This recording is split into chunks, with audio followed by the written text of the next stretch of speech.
A very good evening. You're watching India Global. I'm Gaurie Dwivedi. This is a show that gets you all the views and news for the global Indian. As always, we start with the headlines.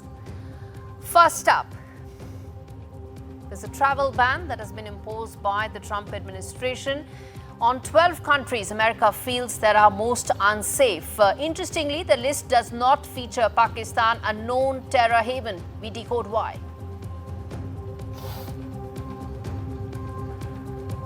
The Trump administration versus Harvard face-off intensifies, with the government imposing a 6-month ban on students to study at America's oldest university.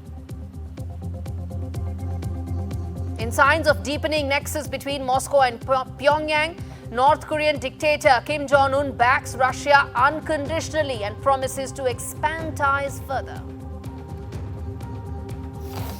Climate catastrophes like the deadly landslides in Philippines and flooding in Australia have caused massive marine heat waves that are 5 times the size of Australia. How concerned should we be?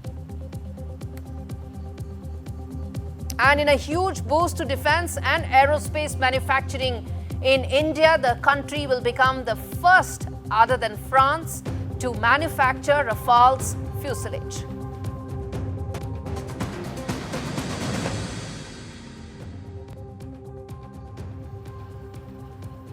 In a major move, the US President Donald Trump has signed a new proclamation reinstating his controversial travel ban, this time expanding the list to 12 countries. That includes Myanmar, Afghanistan, Iran, Chad, Somalia, and Yemen. The White House has said that this is being aimed at protecting national security, citing difficulties in properly vetting migrants that are coming from these countries. But what's not on the list is raising enough and more eyebrows, and that is Pakistan, a country long accused of harboring US-designated terrorist groups. This comes despite reports earlier that suggested that the Trump administration was considering sweeping travel restrictions that would include Pakistan. Now, what has changed? Remember, earlier in his first term, Trump adopted a tough posture towards Islamabad, criticizing its ties to terrorism. So the question we are now asking viewers is, what has really changed? Why is it that Pakistan is not in this list when you talk about threat emanating from terrorism? And let's get those big questions up on our screens before we get in our guest, Sushant Sareen, as well. Big questions that we are asking. Well, when it comes to Trump's travel ban, is it a security bid? Or is it a bias, the fact that Pakistan is not being included? Secondary, why was terror hub Pakistan spared? What is it that's working and happening in the Oval Office that Pakistan has been spared? And lastly, what explains Trump's new love for Pakistan?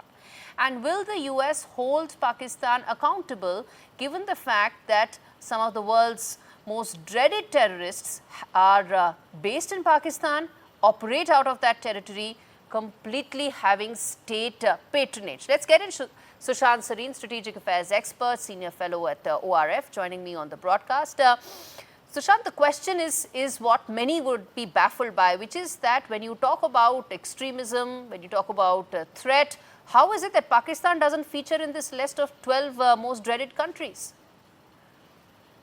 Look, one of the reasons for that is that the Americans don't anticipate any major threat coming from Pakistan to stateside. Most of the Pakistani terror groups, they are seen as local terror groups which are only operating against India, to some extent against Afghanistan, maybe a couple of other countries, but they're not directly affecting American interests. And America's interest in terrorism has gone down. They simply do not care about the war on terror as they used to, as long as they were in Afghanistan. And even while they were in Afghanistan, they really did not turn the screws on Pakistan the way they should have. There were constant entreaties to Pakistan to do more, but never any real pressure applied. And in fact, Trump has this new acronym attached to him, TACO, Trump again chickens out, or Trump always chickens out. And when earlier in your report, when you were mentioning that in 2018, Trump had that famous tweet of Trump But what action did he take against Pakistan? He ended maybe some military training programs and stuff. But did he impose any significant sanctions on Pakistan back then? No. And in fact, later on, he tried to use the Pakistanis to get to talk to the Taliban. So Trump always chickens out. And I think the Pakistanis gamed him well. The other thing which the Pakistanis have managed to do is they've managed to probably appeal to his baser interests or his own greed. Because if you look at some of the deals they have been making with Trumpians, Just if I that, can. I was coming to just that it's not about national security, it's not about concerns related to extremism or terrorism. At the end of the day, the Trump administration only cares about one-on-one economic or beneficial deals, even if it means striking it with Pakistan, a known terror haven. No, but I think there's even a difference in that. America does not gain anything from trading with Pakistan. What is America's trade with Pakistan? The US trade with Pakistan is what? No, Maybe $7 or $8 billion, right? no, I'm It's referring to the trade with, crypto deals that are coming to light, where the Trump yeah, family is but, involved. yeah, but those are purely personal business deals. So one is the crypto deals, and again, that is like a casino economy. Trump also runs some casinos, or at least he used to at one point of time. So that's a casino part of it. The other part of it is that the Pakistanis have held this carrot in front of these guys that there are these huge rare earth mineral deposits in Pakistan, and we will give these sweetheart deals to the Americans. Now the sweetheart deals are probably going to be Trump and his cronies. That's the second. The third is there is this very valuable property that the Pakistanis own in the heart of New York, which is this hotel called the Roosevelt Hotel, which is a dump right now. But there are plans inside Pakistan to either sublet it or get into some kind of a partnership agreement. And in his previous term, there were some reports that Trump's son-in-law, Kushner, was interested in that particular property. Now, all of this is mostly speculation. I think we should say, at least insofar as the Roosevelt Hotel is concerned, some of the other deals are concerned, except for the crypto deal, which is a done deal with Trump cronies and Trump's own Trump again himself. His family has interests in that particular deal. But all of this put together, does this really, upend the relationship with the United States has with India? Unless, of course, Trump is putting his personal and his business interests over American national interests, then it's a completely different matter. But other than that, when you stack up India and Pakistan, uh, I don't see where there is any kind of a comparison between 130, $150 billion of trade that we are doing Sushant, then with the. let me ask you this, that at a time when India has been making a very concerted pitch, whether it is about ensuring that funds don't go to Pakistan, whether it's about ensuring that there is global isolation of Pakistan at UN or at various other platforms, how do you think we should now be recalibrating our approach to be able to further isolate Pakistan, ensure that the next time there's a travel ban that the Trump administration considers, it does include Pakistan as well? Indian narrative needs to be able to successfully do that. Yeah, but I don't think we are as indispensable for the Americans to think that we can force the American hand to include Pakistan. If they do it, they will do it for their own interest, or because somebody high up in the United States has a pet peeve against Pakistan. They're not going to do it because we are asking them to do it. And given the proclivity of the Trump administration for alienating many of its very close allies, we've seen what's been happening with Europe. We've been seeing many European countries, or even for that matter, Canada. And frankly, no love lost for Canada, considering the kind of stuff which has been happening from there to India. Indeed. But is that the US or this particular administration has been rather obnoxious, if I was to use the word, when it comes to Canada, which is one of its closest partners. So there is this proclivity in the Trump administration, and for us to imagine Okay. that we will deliver on our wish list, that's not going to happen. But from what we really also need to rethink is Yes. that if we constantly keep giving in to Trump, Yes. then are we, giving into his baser instincts that he can keep bullying us and we keep taking it? That's an Should there important point. be some kind of pushback? And should we not also make use of this acronym TACO, Trump against out, and make him chicken out on some of the things which are of interest to us? Indeed. I'm going to leave it there. Sushant Sareen, thank you so much for joining me at the end of the day with some of the points that Sushant made about how is it that we can ensure that action, more concerted action is taken against Pakistan is the need of the hour. And in fact, to further that, Congress MP Shashi Tharoor, once again in Washington, he in fact made those scathing remarks against Pakistan, saying that India's response is simply retribution against terrorism, and if Pakistan hadn't reacted, neither would India. Shashi Tharoor, in fact, is leading the delegation in the US, making India's case very clear. I want you to listen in to what exactly he said about Pakistan. Understood for some time now that India has a very clear position that there will be no talks with a gun pointed at our head. It's not that we can't talk to Pakistan. I was joking the other day, we can speak all the languages they can speak. And we're very happy to dialogue with them in any of those languages. The problem is we will not dialogue with people who are pointing a gun at our heads. I mean, frankly, if your neighbor unleashes his Rottweilers to bite your children, and in fact to do worse to your children, and then says, let's talk, you think he's going to talk to him until he either unleashes those Rottweilers or locks them up in a kennel or puts them to sleep? It's as simple as that. You're not going to talk to people who are pointing guns at your temples. It's not going to happen. All right, staying with Donald Trump, the clash between Trump and elite US universities is heating up. In a major move, Trump has suspended international student visas for new enrollees at Harvard, effective for an initial 6 months under a new proclamation. The Secretary of State has also been directed to reconsider and consider revoking visas for current Harvard students who fall under national security criteria that's been laid out by the administration. The White House says the step is necessary to protect U.S. interests, citing national security concerns as a justification for barring international students from Harvard.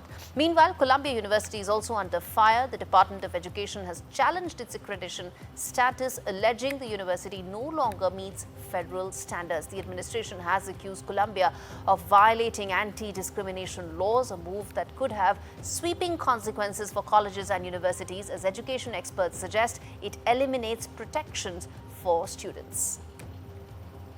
Well, in more Trump news, the days after exiting Washington as the chief of Doge, Elon Musk has continued to target President Trump's massive tax and immigration package, better known as the Big Beautiful Bill, escalating his attacks and urging lawmakers to kill the bill.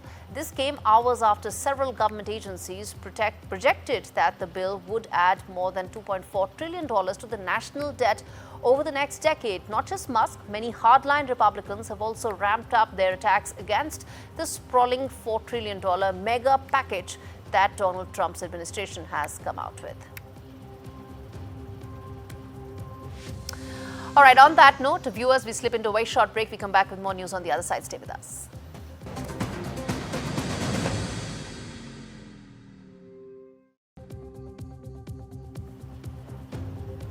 Well, moving on to the other big story that we are tracking, North Korean leader Kim Jong-un told a visiting top Russian official that his country will unconditionally support Russia's war against Ukraine.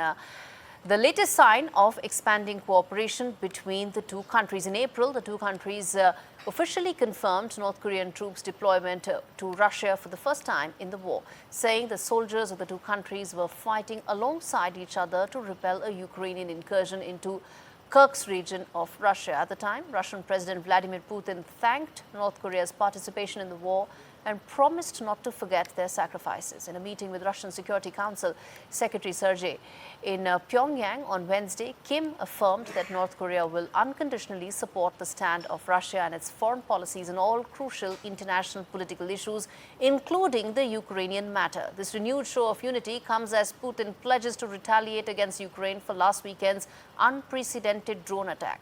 Kremlin advisors and figures around Donald Trump have told the US president that the risk of a nuclear confrontation cannot be ruled out right now. To talk on that and to really understand what this means, let's get in Abhishek Sharma, who's a research assistant, joining us to talk more on this. Abhishek, how do you read the Russia-North Korea relationship in the backdrop of the fresh input that has been given in and reassertion that this is a partnership that they want to build on? I think particularly since the signing of treaty last year, I think the relationship has really, kind of taken a kind of different level, particularly building on the military defense relationship. And I think in that context, this meeting becomes more important because it comes, I think, just within 3 months. The last meeting happened in March between Sergei Shoigu and the leader of the North Korea, Kim. And this shows that, Russia is really very grateful to North Korea for, kind of sending its soldiers, but not only soldiers, but the kind of military support that North Korea has sent or kind of given to Russia, particularly, for example, the ballistic missiles came in 23-24. And also, as per some reports, it says that North Korea has sent almost 6 million ammunitions to Russia, which have really played a great role. And also, this comes in the backdrop of the kind of success which Russia has seen in the South region. So this shows that the both countries are really, kind of taking the relationship beyond the military into new realms. Leave it there, Abhishek. Thanks much for joining us with that quick perspective. Turning focus now to what could be a major climate alarm bell, really a massive marine heat wave swept across Southeast Asia and the Pacific in 2024, engulfing nearly 40 million square kilometers of ocean, 5 times the size of Australia. That's according to a new report that's come in from the World Meteorological Organization. And scientists say that the extreme ocean temperatures were fueled largely by the climate crisis and coincided with a wave of devastating weather elements, from deadly landslides in the Philippines to flooding in Australia and several such other disasters. And nearly half a degree Celsius is now, it's hotter than the 1991-2020 average. Satellite data also shows sea levels have been rising as well. So how significant is this? So what are the kind of alarm bells that this raises? Let's get in set. Warren, who's in fact a director of the Energy Institute, joining me on the broadcast. Let me start by asking you in terms of explain to us and put these numbers into context for us to understand the significance or rather the gravity of what we are talking here. Yeah, thanks for bringing this issue to bear. It's certainly crucial. It's hard to get your head around 40 million kilometers or 5 times the size of Australia. But another way you could look at it, it is 10% of the ocean, which I'm sure all your viewers know that the Earth is primarily ocean. And you did mention a number that was 5 degrees. That you're talking about you're talking about the atmosphere, but the temperature just above a few meters above the ocean, or as much as 4 or 5 Celsius degrees above what is normal. And why that's significant is because those temperatures affect the weather throughout the world. And, you see increased number of hurricanes, and the severity of the hurricanes is from that kind of temperature. I'm sure you've heard over and over people talk about with the rising temperature of the oceans, that creates more energy, et cetera. And so this is pretty significant. And it's not just one event at that size. It's multiple events that are happening in the same area, and we rate them from moderate to strong to severe. And there have been some severe areas like in Papua New Guinea late last year, and this has been going on now for a year and a half. We started recording it as an event in early April 2024, and it's continuing, and we see no sign of it abating at this point. Mm-hmm. Indeed. Now, what is it that we can actually do to ensure that we do not exacerbate this trend further? Because at the end of the day, this is a climate crisis. So, speaking to that specifically, and you're right, what can we do? We have to do everything that we're being told to avoid using fossil fuels. So if there's something called the Climate Shift Index, which looks at what's the likelihood of this event happening were there no climate change, no global warming, versus where it is today, where there is, and the ratio is 20 to 1. What that means is that the Climate Shift Index means it's 20 times more likely that this weather event, this marine heat wave, would have happened than had we not been burning fossil fuels for the last 100+ years. But in the peak season, which I think is late November, it's 100 times more likely.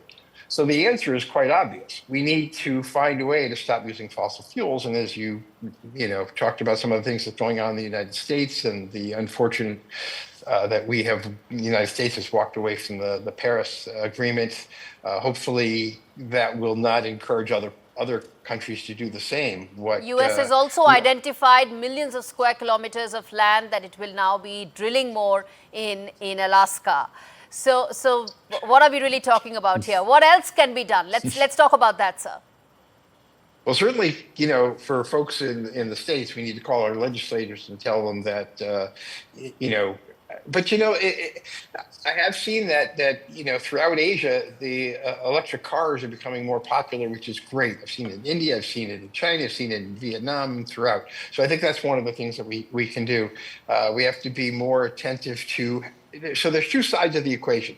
We always talk about generating energy through solar and wind and all, and which is fantastic. At the same time, we have to reduce our load.